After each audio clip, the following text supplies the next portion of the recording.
నమస్కారం. ప్రతిధ్వని కార్యక్రమానికి స్వాగతం. 2022 సంవత్సరం నాటికి రైతుల ఆదాయాన్ని రెట్టింపు చేయాలని మోదీ సర్కార్ దృఢమైన సంకల్పాన్ని నిర్దేశించుకుంది. రైతు సంక్షోభం నుంచి బయటపడి వారి ఆదాయం రెట్టింపు కావాలంటే త్రిముఖ వ్యూహం అనుసరించాలని నీతి ఆయోగ్ నివేదిక స్పష్టం చేస్తోంది.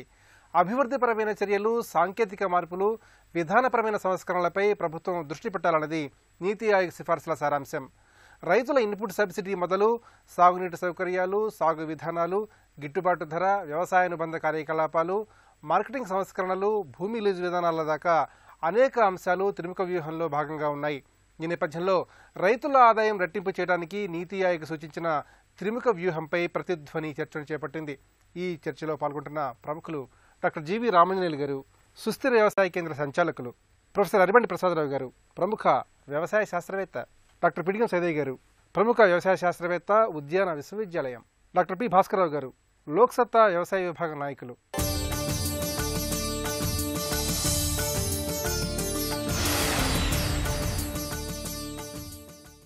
రామాంజనేయులు గారు, రైతుల ఆదాయం రెట్టింపు కావాలంటే త్రిముఖ వ్యూహాన్ని అనుసరించాలని నీతి ఆయోగ్ తన నివేదికలో స్పష్టం చేసింది.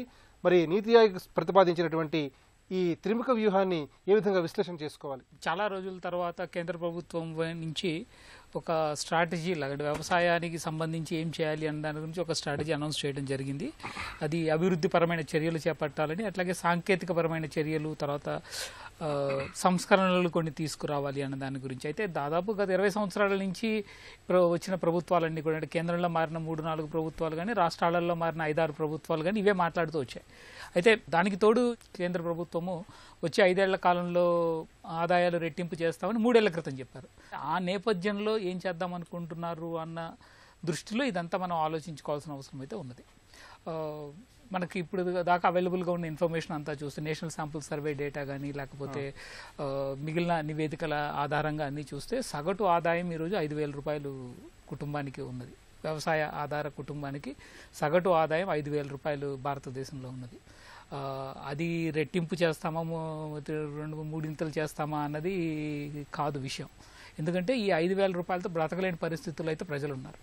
వచ్చే 5 ఏళ్ల కాలంలో దీన్ని చాలా ఎక్కువ పెంచాల్సిన అవసరం ఉన్నది. ఆ పెంచేది కూడా మిగతా వాటితో కంపారిటివ్గా తీసుకుంటే చాలా పెరగలేదు. ఎందుకంటే వచ్చే 5 ఏళ్ల కాలంలో అందరి జీతాలు దాదాపు రెట్టింపు అవుతాయి, అందరి ఆదాయాలు దాదాపు రెట్టింపు అవుతాయి. అంటే ఆ నేపథ్యంలో దానికంటే ఎక్కువ ఇది పెరగాలి. రియల్ ఇన్కమ్స్ ఎట్లా పెంచుతాము అన్న దాని గురించి ఆలోచించాలి. అంటే ఆ ఆలోచించే దిశగా ఇప్పుడు నీతి ఆయోగ్ ఏమైనా ప్రకటనలు చేసిందా, లేకపోతే దాని వైపు ఏమైనా ప్రభుత్వానికి సపోర్ట్ చేయడం కోసం ఏమైనా వ్యూహాలు ప్రతిపాదించిందా అన్నది చూస్తే అది లేదు అనేది చెప్పాలి మనం. ముఖ్యంగా ఎందుకంటే ఇప్పుడు అభివృద్ధి అన్నది ఏదైతే మాట్లాడుతున్నారో, అభివృద్ధి చేయాలి అని అంటే ఏం చేస్తారు అది ఆలోచిస్తే ఇన్ఫ్రాస్ట్రక్చర్ ఫెసిలిటీస్ క్రియేట్ చేయడం అన్నది ప్రధానమైనది. అంటే మొత్తము రైతులకు అవసరమైన ఇన్ఫ్రాస్ట్రక్చర్ ఫెసిలిటీస్, అవి స్టోరేజ్ ఫెసిలిటీస్ కావచ్చు, ప్రాసెసింగ్ ఫెసిలిటీస్ కావచ్చు, ట్రాన్స్పోర్టేషన్ కానీ ఇవన్నీ క్రియేట్ చేయడం అన్నది. పాలనాపరమైన సంస్కరణలు రావాలి. ఇన్స్టిట్యూషనల్ సిస్టమ్స్ని, అంటే మార్కెటింగ్ సిస్టమ్ కానీ, ఎక్స్టెన్షన్ సిస్టమ్ కానీ, రీసెర్చ్ సిస్టమ్ కానీ ఫార్మర్స్కి అకౌంటబుల్గా చేసే అవసరం ఉన్నది. అట్లాగే టాక్సేషన్లో చాలా మార్పులు చేయాల్సిన అవసరం అయితే ఉన్నది. ప్రసాదరావు గారు, ప్రస్తుత పరిస్థితుల్లో సాగు సంక్షోభంలో ఉంది, వ్యవసాయం లాభసాటిగా మారాల్సిన అవసరం ఉంది, రైతులకు ప్రధానంగా జీవన భద్రత చేకూరాలి. మరి ఈ అన్ని అంశాలకు సంబంధించి నీతి ఆయోగ్ చేసిన సిఫార్సుల్ని ఏ కోణం నుంచి పరిశీలించాలి? దేశంలో ఇప్పటికే 70 నివేదికలు ఉన్నాయి. ఇప్పుడు సంక్షోభ పరిస్థితుల కారణాలను విశ్లేషిస్తూ, ముఖ్యంగా స్వామినాథన్ కమిషన్, నీతి ఆయోగ్ వాటిని పెద్ద పట్టించుకున్నట్లుగా లేదు. ఎందుకంటే ఇప్పుడు ఉత్పత్తి లేక రైతులు సంక్షోభాన్ని ఎదుర్కోవట్లేదు. ఉత్పత్తిలోకి గిట్టుబాటు ధరలు రాక సంక్షోభ పరిస్థితులను ఎదుర్కొంటున్నాడు. ఇప్పుడు ధరల విధానం సంస్కరించకుండా, అంటే ఇప్పుడు ఉపకరణాల ధరలు కానీ, లేకపోతే ఉత్పత్తుల ధరలు కానీ, వాటిని సంస్కరించకుండా రైతుల ఆదాయం ఎట్లా పెరుగుద్ది? ఈరోజు హార్టికల్చర్ ఉత్పత్తులు తీసుకుంటే, పండ్లు కానీ, ఎనీ ఉత్పత్తి పోయిన సంవత్సరానికి ఇప్పటికీ ధరలు క్రాష్ అయిపోయినాయి. ఎందుకు క్రాష్ అయిపోయినాయి? ఉత్పత్తి అంతగా ఏం పెరగలేదు, మార్జినల్గా 4%, 5% తప్ప పెద్దగా మనం సబ్స్టాన్షియల్గా చెప్పుకున్నంత దేంట్లో లేదు. ఎక్కడైనా లోకల్గా ఉండొచ్చు కానీ, బట్ ఓవరాల్గా చూసినట్టయితే అయినా ధరలు ఇంతెందుకు క్రాష్ అయినాయి? నీతి ఆయోగ్ ఏమైనా చెప్పగలుగుతుందా? నేను రికమెండేషన్ చూశాను. ఇవన్నీ వీటన్నిటిలో అండర్లయింగ్ ప్రిన్సిపల్ ఏంటంటే, కేవలం కార్పొరేట్ ఇంట్రెస్ట్లు చూసుకొని ఈ విధానాలు రూపొందించాయి తప్ప రైతు యొక్క మంచి చెడ్డలు దృష్టిలో ఉంచుకొని, గమనంలో ఉంచుకొని ఏ విధానము రూపొందించలేదు. కాబట్టి మన ఆలోచనలో మౌలికమైనటువంటి మార్పు రాకుండా, అంటే పారాడైమ్ షిఫ్ట్ అంటారు, కార్పొరేట్ లాభాలు కాకుండా రైతు సుస్థిర వ్యవసాయ అభివృద్ధి, రైతు ప్రజల యొక్క యోగక్షేమాలు, తర్వాత అసమాన జాతీయ పోటీకి రైతు ఉత్పత్తులు ఎదుర్కొంటున్నప్పుడు వీళ్ళకి ఎటువంటి రక్షణ ఇవ్వాలి, అటువంటికి సంబంధించిన ఒక్క ప్రతిపాదన కూడా లేదు. తర్వాత ఎంతో ప్రచారంతో ప్రారంభించినటువంటి ఎలక్ట్రానిక్ ప్లాట్ఫామ్తో కూడిన జాతీయ వ్యవసాయ మార్కెట్ ఏదైతుందో చాలా డిసప్పాయింట్ చేసింది వాస్తవ పరిస్థితులకి. తర్వాత వాళ్ళు ఏదైతే ఇంపోజ్ చేస్తున్నారో రైతుల మీద టోటల్గా కుదరట్లేదు. అందుకనే మేము సంక్షోభాన్ని పరిష్కరిస్తామంటే ఇంకా తీవ్రతరం అవుతుంది ప్రతిసారి. అది ఇప్పుడు ఉన్నటువంటి బాధ. సేది గారు, రైతుల కష్టాలు గట్టెక్కి వారికి ఆదాయ భద్రత చేకూరడానికి అభివృద్ధిపరమైనటువంటి చర్యలపైన, అలాగే సాంకేతికపరమైన మార్పులపైన దృష్టి పెట్టాలని నీతి ఆయోగ్ కీలకంగా ప్రతిపాదించింది. మరి ఆ దిశగా ఎలాంటి స్పష్టమైన ప్రయత్నాలు జరగాలి? ఇతర దేశాలతో పోలిస్తే భారతదేశంలోనే రైతుకు అత్యంత తక్కువ ఆదాయం వస్తుంది. అది కూడా మార్చి 2022 నాటికి భారతదేశంలో రైతుల ఆదాయాలు రెట్టింపు చేస్తామని చెప్పారు. అసలు ప్రస్తుతం రైతుకి ఎంత ఆదాయం వస్తుందన్న దాని పట్లనే ఒక నిర్ణయానికి రాలేదు. ఈ బెంచ్ మార్కు ఇంత వస్తుంది, దీన్ని రెట్టింపు చేస్తామని ఒక కీలకమైన నిర్ణయాలు వాళ్ళు తీసుకోలేదు. అనేక గణాంకాలు చూసినట్టయితే నేషనల్ శాంపుల్ సర్వే ఆర్గనైజేషన్ ప్రకారం వాళ్ళ గణాంకాలు చెప్పేది ఏంటంటే 3 నుంచి 5 కుటుంబ సభ్యులను ఒక కుటుంబానికి ఒక రైతు కమతాన్ని సాగు చేస్తే వాళ్ళకు వస్తున్న నెలసరి ఆదాయం 6,426 రూపాయలు. వాళ్ళ ఎన్ఎస్ఎస్ఓ గణాంకాలు ఏం చెప్తున్నాయంటే వాళ్ళకి అయ్యే ఖర్చులు 6,423 రూపాయలు. అంటే నికరంగా మిగులుతుంది 3 రూపాయలు ఒక నెలకు. అంటే సంవత్సరానికి వాళ్ళకి మిగులుతుంది 12,36 రూపాయలు మాత్రమే ఒక రైతు కుటుంబానికి మిగులుతుంది. అది దానికి తోడు దేశంలో ఏ గణాంకాలు చూసుకున్నా కూడా వ్యవసాయ వృద్ధి రేటు పెరిగినప్పుడు మాత్రమే రైతు ఆదాయాలు రెట్టింపు అవుతాయి అంటున్నారు. అంటే ఇప్పుడు దానికి అదే నీతి ఆయోగ్ ఏం చెప్తుందంటే రైతుల ఆదాయాలు రెట్టింపు కావాలంటే వ్యవసాయ వృద్ధి రేటు 12% పెరగాలంటున్నారు. ప్రస్తుతం పెరుగుతుంది 4%. ఆ విధంగా చూసుకున్నా కుదరదు. రైతుల ఆదాయాలు రెట్టింపు చేద్దామంటున్నారు. అంటే కేవలం వ్యవసాయం ద్వారా వచ్చే ఆదాయాలు రెట్టింపు చేస్తారా, వ్యవసాయేతర మార్గాల ద్వారా వచ్చే ఆదాయాలు రెట్టింపు చేస్తారా? అదే ప్రాతిపదికన తీసుకున్నట్టయితే వ్యవసాయం ద్వారా రైతుకు వస్తున్న ఆదాయం వాళ్ళకు ఈ 6,426 రూపాయలు కేవలం 40% మాత్రమే. మిగతా 60% వ్యవసాయేతర మార్గాల ద్వారా వస్తుంది, ప్రత్యేకించి ఉపాధి హామీ ద్వారా వస్తుంది. అంటే ఈ ప్రభుత్వం దగ్గర ప్రత్యేకించి కార్యాచరణ అంటూ ఏమీ లేదు. ఏదో ప్రకటనలు ఇవ్వడం, దాని పట్ల కమిటీలు వేయడం ఇట్లాంటివి జరుగుతుంది తప్ప ఒక నిర్దిష్ట ప్రణాళికతో రైతుల ఆదాయాలు రెట్టింపు చేద్దామనే స్పష్టమైన ప్రణాళిక వాళ్ళ దగ్గర లేదు. దీనికి తోడు చూస్తే ఇప్పుడు భారతదేశంలో వ్యవసాయ పరిస్థితి పూర్తిగా సంక్షోభంలో ఉంది. దేశంలో 14 కోట్ల కుటుంబ కమతాలు ఉంటే దాంట్లో దాదాపు 7 కోట్ల కుటుంబ కమతాలు పూర్తిగా అప్పుల్లో కూరుకుపోయి ఉన్నాయి. ఈ నేపథ్యంలో ప్రత్యేకమైన కార్యాచరణ రూపొందించి నిర్దిష్టమైన చర్యలు తీసుకుంటే తప్ప ఈ రైతుల ఆదాయాలు రెట్టింపు చేయడం సాధ్యం కాదు. దానికి తోడు కూడా ఇప్పుడు రైతుకు సరాసరి నెలకు వస్తున్న ఆదాయం ఇంకొక అంచనా ప్రకారం ఏంటంటే 17 రాష్ట్రాలు వ్యవసాయం ప్రధాన వనరుగా ఉన్న 17 రాష్ట్రాల్లో సంవత్సరంలో సరాసరిగా వస్తున్న ఆదాయం కేవలం 20,000 రూపాయలు మాత్రమే. ఏ విధంగా చూసుకున్నా కూడా ఇప్పుడు ఉన్న రైతుల ఆదాయాన్ని రెట్టింపు చేసినా, 3 చేసినా కూడా ప్రభుత్వ వ్యవస్థలో ఒక బంట్రోతు జీతం కంటే చాలా తక్కువగా వచ్చే అవకాశం ఉంది. కాబట్టి ఇదొకటే ప్రాతిపదిక కారాదు. భాస్కర్ గారు, వ్యవసాయ రంగానికి సంబంధించి నీతి ఆయోగ్ చేసిన ప్రతిపాదనలో ముఖ్యంగా విధానపరమైన సంస్కరణలు చాలా కీలకమైనవి. మరి వ్యవసాయ రంగం మెరుగుపడటానికి, రైతులకు వ్యవసాయం లాభసాటిగా ఉండటానికి వ్యవసాయ రంగంలో ఎలాంటి విధానపరమైన సంస్కరణలు తీసుకురావాలి? నీతి ఆయోగ్ ఏదైతే మొదలుపెట్టిందో ఆ సంస్కరణలు చెప్పినవి వాళ్ళ ప్రతిపాదించిన దానికి ఇక్కడ రైతుకు సంబంధించిన చాలా గ్యాప్ ఉంది. అసలు ఎక్కడా కూడా సంబంధం లేని రకంగా ఉన్నట్టు ప్రతిపాదనలు. అయితే ఏదైతే మోడీ గారు గత 2 సంవత్సరాల నుంచి 2022 నాటికి నేను 2 అంతలు చేస్తాను, 3 అంతలు చేస్తానని చెప్తున్నాడో ఆ చెప్పేదానికి కావాల్సినట్టు ఇనిషియేటివ్స్ అనేవి సరిగా జరగలేదు. ఈయన మార్కెటింగ్ దాని వ్యవస్థ నేను చేస్తానని చెప్పి ఒక ప్రయత్నం జరుగుతూ ఉంది. 2 ఫసల్ బీమా యోజన అనేది కొత్త ఫామ్లో తీసుకొచ్చి దాన్ని అమలు చేస్తే చూస్తామంటున్నారు. అది ఎంతవరకు జరుగుతుంది అనేది ఇంకా ఫలితాలు రాలేదు. అట్లాగే ఇరిగేషన్ ప్రాజెక్ట్స్కి ఎక్కువగా ప్రియారిటీ ఇచ్చి దాని మీద కొంత మేము ఇన్ఫ్రాస్ట్రక్చర్ డెవలప్మెంట్ కోసం పెడతా ఉన్నారు. అట్లాగే ఈ బ్యాంక్ ఫైనాన్స్ కూడా ఎక్కువ మందికి రైతులకు అందుబాటులో తీసుకురావడానికి ఇంకా 6 లక్షల, అంతకుముందు 2 లక్షల కోట్లు, 3 లక్షల కోట్లు, ఇప్పుడు 6 లక్షల కోట్లు తీసుకురావడం జరిగింది.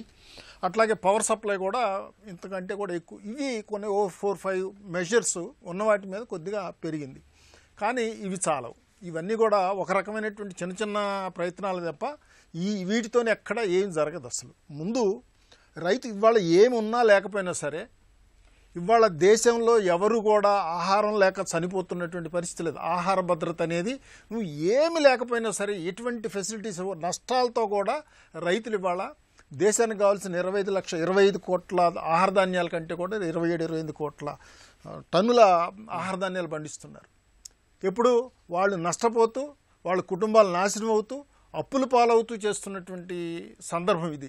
అంటే వాళ్ళ పాలకులు ఎవరైతే ఉన్నారో, నీతి ఆయోగ్ కానివ్వండి, ఎవరైనా సరే రైతుల మీద ముసలి కన్నీరు కారుస్తున్నారు తప్ప నిజంగా వాళ్ళ అభివృద్ధి కోసం కావాల్సినటువంటి చర్యలు ఎక్కడా జరగట్లేదు. ఇప్పుడు నీతి ఆయోగ్ ఏదైతే చెప్తున్నారో, ఒక ఆయనేమో ఇన్కమ్ ట్యాక్స్ పరిధిలోకి దేవాలంటాడు, వెంటనే ఇంకొక ఆయన అంటాడు నో అసలు వాళ్ళ రాటంట 5 సంవత్సరాల అంటే ఇక్కడేమో ఎంప్లాయీస్కి ఏ సంవత్సరం ఆ సంవత్సరం ఆదాయాన్ని పరిగణలో తీసుకొని ఇన్కమ్ ట్యాక్స్ కడితే, రైతుకు అంటే కర్మగాలు ఎప్పుడన్నా ఒక సంవత్సరం అధికంగా వస్తే దాన్ని కూడా తీసుకొచ్చి ₹1 కూడా ఓడగొట్టాలి అంటే దాని ప్రతిపాదన అంతే కదా. కాబట్టి ఏంటంటే వీళ్ళు ఏదైతే అంటే అసలు వాళ్ళకి వ్యవసాయం మీద కానీ వ్యవసాయానికి సంబంధించినటువంటి సమస్యల మీద అవగాహన లేకుండా మాట్లాడుతున్నారనేది మనం ఇక్కడ పూర్తిగా అర్థం చేసుకోవాలి. రామాంజన్ గారు, వ్యవసాయ రంగ బలోపేతానికి సంబంధించి నీతి ఆయోగ్ త్రిముఖ వ్యూహాన్ని రూపొందించింది. అయితే ఈ త్రిముఖ వ్యూహం అమలు మాత్రం ఆశించినంత స్థాయిలో సులువు కాదనేది స్పష్టమవుతోంది. మరి ఈ పరిస్థితుల్లో వ్యవసాయ రంగాన్ని సమగ్రంగా బలోపేతం చేయడానికి, రైతుల ఆదాయాన్ని రెట్టింపు చేయడానికి ఎలాంటి పటిష్టమైన చర్యలు చేపట్టాలి? 3 స్థాయిలలో గవర్నమెంట్ చర్యలు తీసుకోవాల్సిన అవసరం ఉందండి. ఒకటి, రైతులు ఉత్పత్తి ఏదైతే చేస్తున్నారో స్థానిక పరిస్థితులకు అనుగుణంగా ఏ పంటలు అనుకూలంగా ఉంటాయో ఆ పంటలకు మళ్ళీ విధంగా మొత్తం వ్యవస్థ అంతా మారాలి. అది మారకుండా ఏదో 1-2 పంటలకు మాత్రమే ధర ఇవ్వటము అన్నది పెట్టుకున్నప్పుడు ఆ పంట వేసుకోవడం ఎక్కువ అవుతుంది, దాని సమస్యలు చాలా ఎక్కువ అవుతున్నాయి. రెండో విషయము, పండించిన పంటకి గిట్టుబాటు ధర వచ్చే విధంగా, లాభసాటి ధర వచ్చే విధంగా అయితే మాత్రం వ్యూహాలు ఉండాలి. ఇప్పుడు కేవలము ఉత్పత్తిలో నుంచి మార్కెట్లో అమ్ముకోవటం వలన వచ్చిన ధర మాత్రమే ఇన్కమ్ అనుకుంటే అయ్యేది కాదు. అంటే మిగిలిన ఇన్కమ్ సోర్సెస్ని కూడా పెంచే దిశగా చూడాలి. అట్లాగే ఆదాయ భద్రత వైపు వెళ్ళాలి. అంటే రైతులకు ఉత్పత్తి ఖర్చు, సబ్సిడీలు, మార్కెట్ ధర, జీవన వ్యయం, ఈ 4టిని బ్యాలెన్స్ చేసే బాధ్యత రాష్ట్ర ప్రభుత్వాలు, కేంద్ర ప్రభుత్వం తీసుకోవాలి. అంటే ఈ దిశగా రాష్ట్ర ప్రభుత్వాలన్నీ మారగలగాలి. ఇన్పుట్ సబ్సిడీలు పెంచగలగాలి, కాస్ట్ ఆఫ్ కల్టివేషన్ తగ్గించడం కోసం. అయితే తెలంగాణ రాష్ట్ర ప్రభుత్వం ఎరువుల కోసం ఇస్తానండి, అది ఎరువుల కోసం కాకుండా అన్ని ఉత్పాదకాలకి వాడుకునే విధంగా ఉండాలి. అట్లాగే ఆంధ్రప్రదేశ్ ప్రభుత్వం తీసుకుంటేనేమో మద్దతు ధర కంటే తక్కువ ధర వస్తే కానీ అది నేను నేరుగా చెల్లిస్తానన్నారు. ఇప్పుడు అది మిర్చికి బిగించేస్తున్నారు, అన్ని పంటలకు అందించగలగాలి. ఇట్లాగా కొన్ని సంస్కరణలు ఏవైతే బిగిన్ అయ్యాయో అవి అన్ని పంటలకు ఎక్స్టెండ్ చేసి రైతులకి ఒక లాభసాటి ఆదాయం వచ్చే విధంగా విధానపరమైన మార్పులు కూడా చేయాలి. ప్రసాదరావు గారు, ఇన్పుట్ సబ్సిడీ, గిట్టుబాటు ధర, మార్కెటింగ్ సౌకర్యాలు, పంటల బీమా, ఈ ముఖ్యాంశాలకు సంబంధించి రైతులకు ముఖ్యంగా ప్రభుత్వాలు భరోసా ఇవ్వాల్సిన అవసరం ఉంది. మరి ఈ దిశగా రైతులకు జీవన భద్రత చేకూర్చడానికి ప్రభుత్వాలు ఎలాంటి ముఖ్యాంశాలపై దృష్టి పెట్టాలి? సంస్కరణలు ప్రారంభమైనప్పటి నుంచి నేను ఒక మాట వింటున్నాను. రైతుల ఆదాయం పెరగాలంటే గ్రామ స్థాయిలోనే వాళ్ళ ఉత్పత్తులను శుద్ధి చేయడానికి విలువ పెంపు కార్యక్రమాలను చేపట్టాలి, మేము దానికి కావాల్సినటువంటి సెంటర్స్ ఏర్పాటు చేస్తాము అని చెప్పి దాదాపు 20 సంవత్సరాల పైగా నేనైతే వింటున్నాను. అన్ని సెమినార్స్లో వాటిలో వింటున్నాం, అధికారులు కూడా చెప్తున్నారు. నేను ఈ మధ్య ఒక సెమినార్లో అందరు అధికారులను పాయింట్ బ్లాంక్ అడిగినాను, మీ 20 సంవత్సరాలు పెట్టి మీరు విలువ పెంపు కార్యక్రమాలు చేపట్టాలి అని అంటున్నారు. తర్వాత అట్నే సర్వీస్ సెంటర్స్ చేపట్టాలి, రైతులకు ఉపయోగపడేటట్టున్నారు. నాకు అట్లీస్ట్ ఒక్క విలేజ్ నాకు చూపించండి. I want to visit the village. నేను గ్రామం పోతాను, ఆ విలువ పెంపు కార్యక్రమాలు వీళ్ళు ఎట్లా తీసుకుంటారు నేను చూస్తాను. చూసి ఒకళ్ళు మంచిగా ఉంటే మిగతా వాళ్ళకు కూడా మేము చెప్తాము, రైతు సంఘం నుంచి మేము చెప్తామని చెప్తే ఒక్క సమాధానం చెప్పలేదు. పోనీ ఇప్పుడు చేయలేదు, కనీసం వచ్చే సంవత్సరం పెట్టండి ప్రతిపాదనలు. తెలంగాణ రాష్ట్ర ముఖ్యమంత్రి గారు ఎకరానికి మేము ఇంత ఇస్తాం production subsidy, welcome, in principle that is welcome, అందరికీ ఇస్తామన్నారు. కానీ దీంట్లో ఇప్పుడు కేవలము ఆదాయాల్ని తగ్గించి ఇతరత్ర వచ్చే ఆదాయాల్ని అగ్రికల్చర్ చూపించుకోవడానికి 1000 ఎకరాలు వాళ్ళ పేరు పెట్టుకున్నారు. అంటే వాళ్ళకు కూడా ఇస్తారా ఈ డబ్బులు? ఇస్తారా అంటే అటువంటి రాష్ట్ర ప్రజల నుంచి పనుల ద్వారా వసూలు చేసిన డబ్బులు వృధా అయిపోతాయి. కాబట్టి రైతు కేంద్రంగా, కేంద్ర బిందువుగా ఆలోచిస్తేనే ఈ సమస్యలు పరిష్కారం వస్తాయి. అసలు మౌలికమైనటువంటి అంశాలు ఏదైతున్నాయో విధానంలో వచ్చిన మార్పులు రైతు కేంద్ర బిందువుగా కాకుండా కార్పొరేట్ లాభాలే కేంద్ర బిందువుగా చేసుకునే విధానాలు నిర్ణయించడం చాలా దుర్మార్గం. ప్రజల అవసరాలని, ముఖ్యంగా వినిమయదారుల అవసరాలని, ఉత్పత్తిదారుల అవసరాలని వాళ్ళని ఒక ప్లాట్ఫామ్ మీద తీసుకొచ్చి, ఇప్పుడు అమెజాన్ ఒక ప్లాట్ఫామ్ మీద నడుస్తుంది, అటువంటి ప్లాట్ఫామ్ అగ్రికల్చర్కి ఎందుకు క్రియేట్ చేయకూడదు?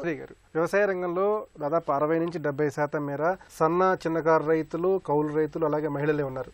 మరి వీరికి ప్రభుత్వం అందించేటువంటి సౌకర్యాలు, అవస్థాపన సౌకర్యాలు అందటానికి ఎటువంటి అంశాలపై దృష్టి పెట్టాల్సిన అవసరం ఉంది? ఇప్పటిదాకా భారతదేశంలో ఏ విధమైన సంస్కరణలు చేపట్టినా, ఆర్థిక మద్దతు ఇచ్చినా కూడా పూర్తి స్థాయిలో చిన్న సన్నకారు రైతుల్ని వాళ్ళని విస్మరిస్తూ వచ్చారు. భారతదేశంలో సంఖ్యాపరంగా చూసుకున్నట్టయితే మొత్తం 14 కోట్ల కమతాలుంటే దాంట్లో 83% చిన్న సన్నకారు రైతులకు సంబంధించినవి. వాళ్ళకు ఈ సంవత్సరం వేసిన పంటే వాళ్ళ పెట్టుబడి, దానికి సమానంగా అప్పులు చేసి ఉండాలి. ఒకవేళ పొరపాటున ఏదో ప్రకృతి వైపరీత్యాల వలన దేని వలన పంట కోల్పోయినట్టయితే వెంటనే రుణభూమిలోకి కూరుకుపోతారు. దాని నుంచి రికవరీ కావడానికి కనీసం 3 నుంచి 4 సంవత్సరాలు పడుతుంది. కాబట్టి ఈ దశలో రైతులను ఆదుకోవాలంటే కేవలం ప్రభుత్వం దగ్గర నుంచి విధానపరమైన తోడ్పాటు మాత్రం ఖచ్చితంగా కావాల్సింది. సాగు లాభసాటిగా ఉండాలంటే 3 అంశాల్లో ప్రధానంగా దృష్టి సారించాలండి. 1 ఉత్పత్తి ఖర్చులు తగ్గించుకోవడం, 2 ఉత్పాదకత పెంచుకోవడం, 3వది గిట్టుబాటు ధరలు రప్పించుకోవడం. ఈ 3 అంశాల్లో ఫస్ట్ ఖచ్చితంగా మనము ఫోకస్ చేయాల్సింది ఏంటంటే ఉత్పత్తి ఖర్చులు తగ్గించుకోవాలి. దానికి భూసార ఆధారంగా ఎరువులను వేసుకోవాల్సి ఉంటుంది. భారతదేశం మొత్తంలో కూడా చాలా రాష్ట్రాల్లో కూడా నత్రజని లోపం ఉంది. మిగతా పంటల సాగు కావాల్సిన ప్రధాన పోషకాలు నత్రజని, భాస్వరం, పొటాష్లో ఇది లోపం ఉంది. మిగతా 2 ఎరువులు కాస్త మోతాదులో ఉన్నాయి కాబట్టి భూసార పరీక్షల ఆధారంగా వీటిని వాడినట్టయితే కొంతమేర ఖర్చులు తగ్గించుకోవచ్చు. 2వది ప్రధానంగా ఉత్పాదకత పెరగాలంటే ఖచ్చితంగా సాగునీటి ఆధారం ఉండాలి. చివరిగా మద్దతు ధరలు చాలా కీలకమండి. రైతు పండించిన దానికి గిట్టుబాటు ధర వచ్చినప్పుడే ఆ పెట్టుబడులన్నీ కొట్టుకుపోయి కాస్త వ్యవసాయంలో నిలదొక్కునే అవకాశం ఉంది. దానికి ఇప్పటికే స్వామినాథన్ గారి సిఫార్సులు ఎప్పటి నుంచో మూలన పడి ఉన్నాయి. సాగు ఖర్చులు పోను, రైతుకి ఎంత పెట్టుబడి పెట్టాడో ఆ ఖర్చులు పోను కనీసం 50% లాభంగా ఉండేటట్టు కనీస మద్దతు ధరలు నిర్ణయించాలన్నారు. కనీసం 50% కాకపోయినా ప్రభుత్వం మీద భారీగా భారం పడుతుంది అనుకుంటే కనీసం 10 నుంచి 20% పెంచినా కూడా రైతు ఆ సాగులో నిలదొక్కునే అవకాశం ఉంది. వీటన్నిటిని పరిగణలోకి తీసుకోవాలి. సాంకేతికపరమైన చర్యలంటే అవసరం లేదు. ఈరోజు సాగు ఎలా చేయాలనేది రైతుకు పూర్తిగా తెలుసు. కాకపోతే కొన్ని టెక్నికల్ అంశాలు అంటే సాగునీరు కానీ లేదా డ్రిప్, తుంపర్ సేద్యాలు ఎక్కువ వినియోగంలో తెచ్చుకున్నట్టయితే తక్కువ అందుబాటులో ఉన్న నీటితోని ఎక్కువ విస్తీర్ణంలో పంటలు సాగు చేసుకునే అవకాశం ఉంది. ఖర్చులు కూడా తగ్గించుకునే అవకాశం ఉంది. భాస్కరరావు గారు, 2022 సంవత్సరం నాటికి రైతుల ఆదాయాన్ని రెట్టింపు చేయాలనేది ఒక బృహత్తరమైన సంకల్పం. మరి ఈ లక్ష్య సాధన దిశగా కేంద్ర రాష్ట్ర ప్రభుత్వాలు ఎలాంటి సమన్వయంగా వ్యవహరించాలి? ముఖ్యంగా ఇందుకు సంబంధించి ఎలాంటి పటిష్టమైన కార్యాచరణ ప్రణాళిక రూపొందించుకోవాలి? ముఖ్యంగా మనం చెప్పాల్సింది ఏంటంటే, స్వామినాథన్ కమిషన్ అనేది కేంద్ర ప్రభుత్వం నియమించి సమగ్రంగా దేశమంతా తిరిగి ఒక ప్రణాళిక తయారు చేస్తే దాన్ని పక్కన పెట్టారు. అంటే వాళ్ళకి ఒకదాన్ని పెట్టడం వరకే కానీ దాన్ని ఆచరణలో తీసుకురాకుండా అది చాలా పెద్ద తప్పు అనమాట. అసలు తేల్చలేదు ఇది లాభమా నష్టమా, దీన్ని అమలు జరపమని చెప్పలేనటువంటి దుస్థితిలో ఉన్నటువంటి పరిస్థితి. అది కరెక్ట్ కాదు. అట్లాగే ఇప్పుడు కేంద్ర ప్రభుత్వం రాష్ట్ర ప్రభుత్వం సమన్వయం కావాలంటే ముందు బ్యాంకులు ఇవాళ 6 లక్షల కోట్లు ఇస్తుంది. 60% జనాభా ఆధారపడ్డటువంటి వ్యవసాయం మీద ఉన్నటువంటి 6 లక్షల కోట్లు అంటే నథింగ్. ఇవాళ మొత్తం 1 కోట్ల రూపాయలు ఇవాళ మొత్తంగా అన్ని రకాల పరిశ్రమలకు వాళ్ళకి ఇస్తున్నప్పుడు దీంట్లో 6 లక్షలు అంటే ఎంత నథింగ్. కాబట్టి ఏంటంటే రుణాలు పెంచాలంటే కేంద్ర ప్రభుత్వం సరైనట్టు ఇంకా ఎక్కువ ఇచ్చేటువంటి పరిస్థితి రావాలా. అట్లాగే ఈ నెరేగాని పెట్టడం మూలన చాలా సమస్యలు వచ్చాయి. వాళ్ళు అన్సీజన్లో పెట్టి వాళ్ళు మైగ్రేషన్ లేకుండా ఉండాలనేది ఒకటి, 2 ఎసెట్ క్రియేట్ అవ్వాలని చెప్పి అక్కడ పెట్టి ఇట్లా రకరకాలైన లక్ష్యాలు మంచివి పెట్టినట్టు ఉద్దేశం మంచిది, కానీ అమల్లోకి వచ్చేటప్పటికల్లా చాలా ప్రాబ్లమ్స్, రైతులకి నష్టపోతున్నారు ఇక్కడ. కాబట్టి ఏంటంటే నెరేగాని వీలున్నంత వరకు రైతులకి వ్యవసాయానికి అనుసంధానం చేస్తే ఇప్పుడు 4,000 తోడుగా ఇది కూడా కొంత కలిపితే కొంత రైతులకి రిలీఫ్ వస్తుంది. కాబట్టి అట్లాగే అవైలబిలిటీ ఆఫ్ లేబర్ లేక చాలా ఇబ్బంది పడుతున్నాయి. ఇవాళ మిరపకాయలు ఏరుకోవాలంటే ఎంత కష్టమో ఓళ్ళల్లో తెలుస్తుంది అనమాట. ఆ మిరపకాయ ఏరేవాళ్ళు లేక ఎంత వదిలేస్తున్నటువంటి పరిస్థితులు ఉన్నాయి. అందుకని ఏంటంటే ఈ నెరేగాని తీసుకొచ్చి దీన్ని కలపాల్సిన అవసరం ఉంది. అట్లాగే మార్కెట్ ఇంటర్వెన్షన్ కోసం అని చెప్పి, ఎందుకంటే రైతులు ఉత్పత్తులు వస్తున్నాయి అధికంగా పండి, ఇవాళ మిర్చి పరిస్థితి ఏంటో మనకు తెలుస్తూ ఉంది. 14,000 16,000 ఉందని చెప్పి బ్రహ్మాండంగా వేశారు. ఇవాళ అవసరానికి మించి ఇవాళ పండింది. ఇవాళ 3 లక్షల టన్నులు కనీసం కోల్డ్ స్టోరేజ్లో పెడితే తప్ప 3 లక్షల టన్నులకి అక్కడ రెడీగా ఉంది. కోల్డ్ స్టోరేజ్ లేవు, రోడ్డు మీద బారేస్తున్నటువంటి వ్యవస్థ. ఇవాళ ఏమిచ్చినా కానీ అవి ఉపయోగించుకోలేని స్థితిలో ఉంది. కాబట్టి ఏంటంటే దానికి మరి ఆ మార్కెట్ ఇంటర్వెన్షన్ కోసం కనీసం కొన్ని ఫండ్స్ స్టేట్స్కి సెంట్రల్గా ఇవ్వాల్సిన అవసరం ఉంది. అగ్రికల్చర్ అలైడ్ యాక్టివిటీస్ మీద కొంత దీని అనుబంధం లేకుండా ఎంతసేపు అచ్చంగా వ్యవసాయం మీద ఆధారపడటం అనేది కాదు. ఇవాళ నీతి ఆయోగ్ కూడా దాంట్లో అనుబంధంగా చేయాలనేటువంటి చెప్తున్నారు. చేయాలంటే ఇప్పటి వరకు పర్టికులర్గా యానిమల్ హస్బెండరీ మీద చాలా రీసెర్చ్ జరిగింది, జరిగింది. కానీ ఇంతవరకు కూడా ఏ వెరైటీ కూడా అప్గ్రేడేషన్ జరగల. 50% కాదు, 75% కాదు, అంతా నాటుగానే ఉంది తప్ప ఎక్కడా కూడా క్రాస్ బ్రీడింగ్ జరగటం కానీ అప్గ్రేడేషన్ జరగటం కానీ దాని ఫలితాలు రాలి. వాళ్ళు ఇప్పటికీ ఆ 4 లీటర్ల పాలే వస్తున్నాయి, ఆ గొర్రెలు అలానే ఉన్నాయి, మేకలు ఇలాగే ఉన్నాయి. కాబట్టి దీన్ని చెప్పిన దానికంటే అమలు జరపాలి. వాళ్ళు మొత్తం రీసెర్చ్ స్టేషన్స్ అన్నీ కూడాను సరైనటువంటి కండిషన్స్ లేవు, అక్కడ సరిగా జరగట్లేదు. కాబట్టి దాన్ని ఇమీడియట్గా వాటిని చేయవలసిన అవసరం ఉందని చెప్పి నేను అట్లాగే వీటికి విత్తన చట్టం ఒకటి ఇమీడియట్గా దాన్ని సరైనటువంటి దీనికి తీసుకురావాల్సిన అవసరం ఉంది. అట్లాగే ఫసల్ బీమా యోజన చాలదు, దీన్ని ఇంకా స్ట్రెంథెన్ చేయాల్సిన అవసరం ఉంది. కేంద్రానికి రాష్ట్రానికి సమన్వయంతో చేస్తే తప్ప వాళ్ళు 2022 నాటికి అనుకున్న లక్ష్యాలు సాధించాలంటే చాలా సమన్వయం అవసరం అనేది నేను భావిస్తాను. రైతుల ఆదాయాలు రెట్టింపు కావాలన్న సంకల్పం చాలా ఘనమైనది. కానీ అది ఆచరణ సాధ్యం కావాలంటే అనేక సంస్థాగత సంస్కరణలు తప్పనిసరని నిపుణులు అభిప్రాయపడుతున్నారు. పరపతి మొదలు మద్దతు ధర దాకా సమగ్ర వ్యవసాయ విధానాన్ని తీసుకురావాలని నిపుణులు సూచిస్తున్నారు. ఇది ప్రతిధ్వని. నమస్కారం.